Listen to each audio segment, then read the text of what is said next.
Buntut melibatkan perangkat desa saat kampanye dan diduga melakukan politik uang, Ketua TKD Prabowo Gibran Jawa Barat Ridwan Kamil akan dipanggil Bawaslu Jabar.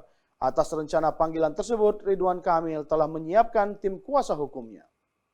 Dugaan pelanggaran selama kampanye yang diduga dilakukan Ridwan Kamil, Ketua TKD Prabowo Gibran Jawa Barat, terus bergulir.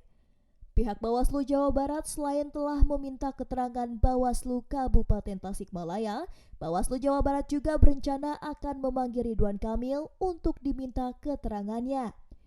Menurut Ketua Bawaslu Jabar Zaki Muhammad Zamzam, pihaknya telah melayangkan surat panggilan kepada Ridwan Kamil untuk mengklarifikasi atas dugaan pelanggaran pemilu. Zaki menerangkan Bawaslu melakukan pemanggilan tersebut untuk mendalami terkait laporan dugaan pelanggaran kampanye seperti yang disampaikan oleh pelapor.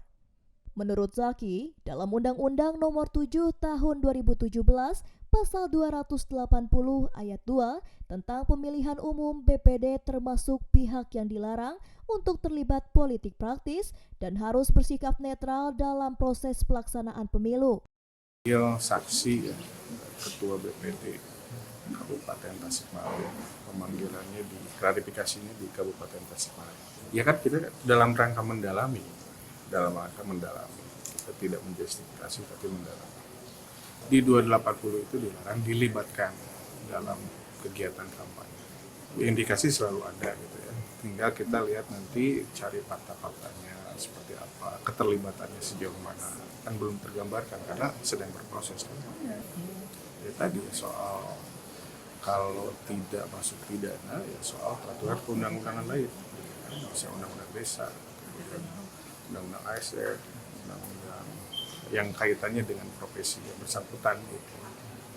Kita kan masih punya waktu 14 hari kerja ya. Dari sejak meregister kemarin tanggal 17 kalau tidak salah.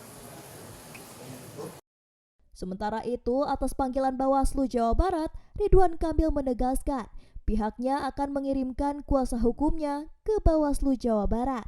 Menurut mantan Gubernur Jawa Barat tersebut, hal itu sebagai upaya hak jawab. Sudah saya sampaikan hak jawab saya kan. Yang pertama saya itu undangan, ya, bukan yang mengadakan acara. Jadi tidak ada definisi pelanggaran dalam perspektif saya. Namanya juga diundang, ya. Beda halnya kalau yang bikin acaranya TKD, mengundang golongan-golongan yang dianggap tidak boleh melakukan politik praktis kan. Dan BPD ini kan banyak golongannya. Golongan yang mengundang saya golongan politik, parlemen desa. Jadi ngomong politik saya kira dalam batas-batas yang wajar. Tapi poin pertama adalah saya tidak mengundang, tidak bikin acara, saya diundang. Tidak ada money politik juga, saya klarifikasi.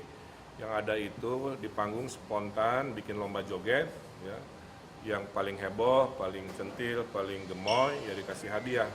Kalau politik, money politik kan memberi uang sambil membisikkan atau menyampaikan informasi untuk memilih pasangan tertentu, kan tidak ada. Ya. Nah sehingga kalau merasa belum jelas, saya kira saya apresiasi kalau ada yang melaporkan untuk mendapatkan kejernihan daripada jadi fitnah, jadi apa. Nah saya sudah mengirimkan tim penasihat hukum TKD mewakili saya karena sesuai prosedur tanya jawab itu bisa sendiri, bisa diwakilkan, sementara diwakilkan dulu dan menyampaikan apa yang saya sampaikan. Karena sebagai Ketua TKD Jawa Barat saya memegang prinsip tidak boleh ada money politik, tidak boleh ada pelanggaran-pelanggaran. Kita ingin menyelenggarakan pemilu yang bersih, yang jujur, tapi kan multitafsir ya. Multitafsir itu saya kira dihargai. Ridwan Kamil mengelak kegiatan tersebut sebagai pelanggaran kampanye karena dirinya bukan penyelenggara acara tersebut dan keberadaan dirinya di acara tersebut hanya sebagai tamu.